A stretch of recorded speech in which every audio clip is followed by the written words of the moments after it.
महेश कुमार शर्मा जी।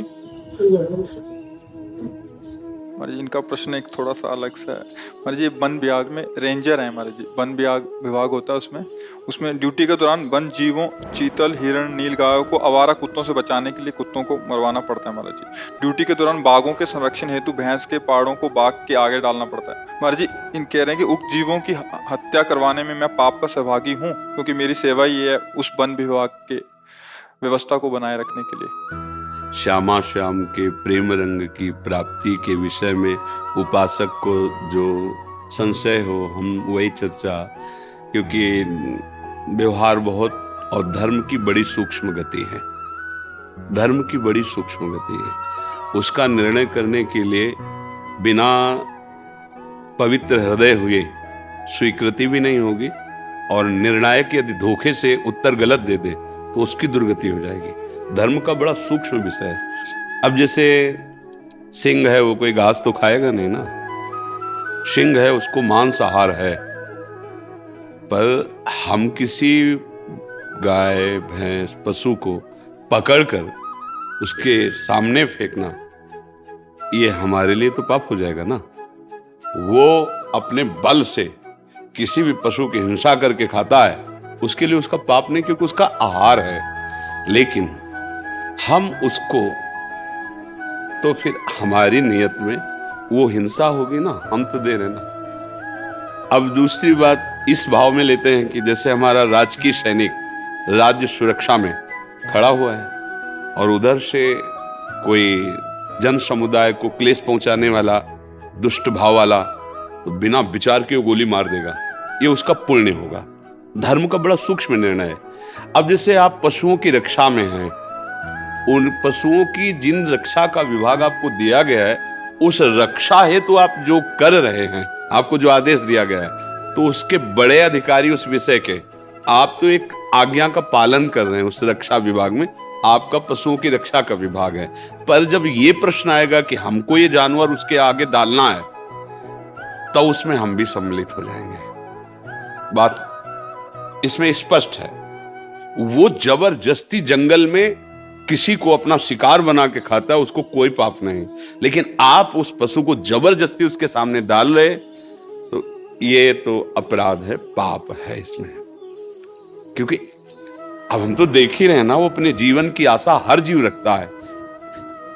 किसी जीव की रक्षा के लिए हम किसी जीव की हत्या, हाँ, हमें अगर उसके प्राण पोषण के लिए जरूरत है, वो तो बात हो गई। जैसे महाराज शिवी की शरण में जब कबूतर आया तो देखा कि बाज बैठा हुआ। कबूतर ने कहा मेरी रक्षा करो, बाज मुझे मार।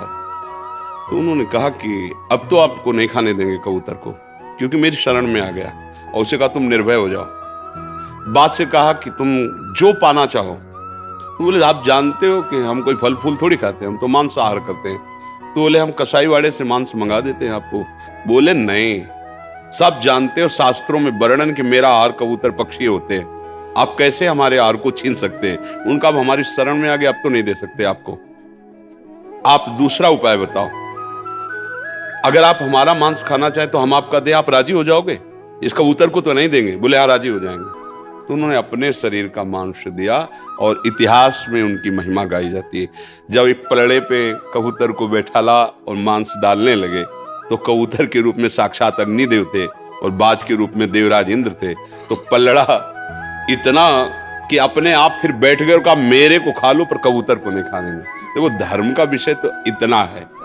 अब हम जबरदस्ती किसी जीव को उस हिंसक पशु के आगे डाल रहे, मेरी राय में, मेरी समझ में, जो अभी मुझे भगवान प्रेरित कर रहे हैं कि ये धर्म विरुद्ध आचरण। वो बलात् जबरदस्ती खाता है, ये उसका स्वभाव है, उसका बल है, जंगल का राजा है, उसका आहार है। लेकिन हम बलात् घसीट कर उसको, तो ये विषय तो हम उत्तर देने में हिचकते हैं कि ये अपराध से सम्मिलित होगा उस जीव के लिए। अब आप और आपके अधिकारी वो क्या निर्णय वो आप जाने, लेकिन जहां प्रश्न कर रहे हैं उसका। अच्छा, पागल कुत्ता है, आवारा कुत्ता है। अब आपको पक्का पता है कि वो पागल है, आपने डॉक्टरी जांच कराई, पागल है। अगर कुत्ता पागल नहीं है तो क्या उसका जीने का अधिकार इस भूमंडल पे नहीं है क्या? भाई छिपकली है, मच्छर है, क्या इनका अधिकार नहीं? तुम्हारे लिए पूरा कमरा मिल गया छिपकली एक जगह, छिपकी आप अपनी सुरक्षा कीजिए, क्योंकि उसको मार नहीं सकते आप। उसको भी तो सृष्टि में जीने का अधिकार है। तो वो पागल नहीं है, आवारा शब्द आप उसको दे दें तो आवारा का मतलब है कि वो जीना चाहता है, वो पागल नहीं है। कोई से घर में नहीं पाले पर वो जीना चाहता है, तो अब उसको मारना पाप तो लगेगा ही। अब कोई व्यक्ति आपकी समझ में नहीं आ रहा, आप गोली मार देते तो आप आपको अपराध लगे, पहले समझिए वो कौन है। अगर ऐसे कि वो हमारे समझ में नहीं आया, मतलब लग रहा था कि हो सकता है, उसको दंड देने के लिए पहले जांच कीजिए। जैसे हो सकता है कि ये चोर है, मार दिया महात्माओं को, आपने पीछे सुना होगा।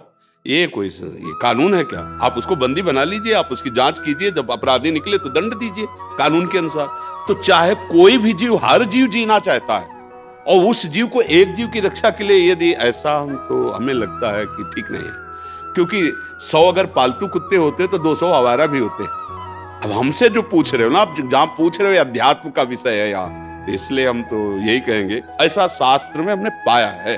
तो इसलिए अभी ये बहुत सूक्ष्म विषय है, क्योंकि जीव हत्या इस पर तो बहुत, अगर हम गलत निर्णय कर दे तो हम दंड के भागी होंगे, इसलिए ऐसा।